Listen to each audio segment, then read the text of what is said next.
You're listening to Systemic Error Podcast. The failure was designed. Trump torn apart by former CIA head for ignoring right-wing extremists, based on an article by Matthew Raza.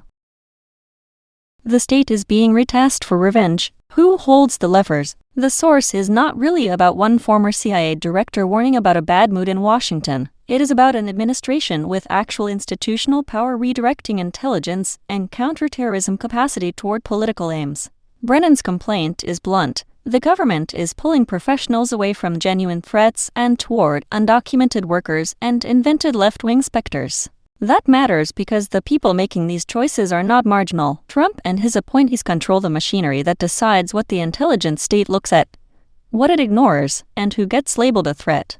The target is not safety. The administration's reported logic is political, not protective. Brennan says counterterrorism resources are being shifted away from the groups that actually worry national security professionals and toward undocumented workers and the vague construction of Antifa. That is not a security strategy. It is a domestic enemy search. The point is not that the state has discovered new danger. The point is that it has decided which populations are convenient to police and which threats are inconvenient to confront. Manufactured panic, deliberate blindness. The framing in the article muddies this on purpose by treating the issue as a broad debate over terrorism designations. But the substance is uglier. Antifa is not a structured organization, yet the administration is reportedly treating it like one. Meanwhile, Brennan says neo-Nazi groups are still real and still active, but Trump refuses to confront them. That is the pattern. Inflate the threat from the left, blur the line between ideology and criminal organization, and use that fiction to justify surveillance and repression. At the same time, minimize or ignore right-wing violence because it is politically useful to do so. The intelligence community is being broken on purpose. Julia Curley's account sharpens the picture. She describes senior officers fired publicly, clearances revoked for dissent, and selected reporting declassified to support claims the intelligence community's own finished analysis would not support. That is not normal oversight. That is discipline by humiliation and selective disclosure. Once intelligence becomes a loyalty machine, its job changes.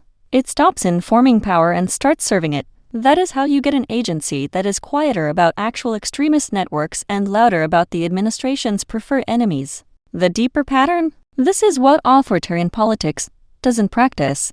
It repurposes state capacity for internal combat. The problem is not confusion or excess zeal. The problem is direction. The machinery of national security is being bent toward prosecuting opponents, intimidating dissent, and manufacturing threat narratives that flatter the regime. The danger here is not just that intelligence is politicized, it is that politicization becomes the point. When the state trains itself to look everywhere except at the violence that fits the ruling clique's politics, it is not failing at security. It is choosing a different mission.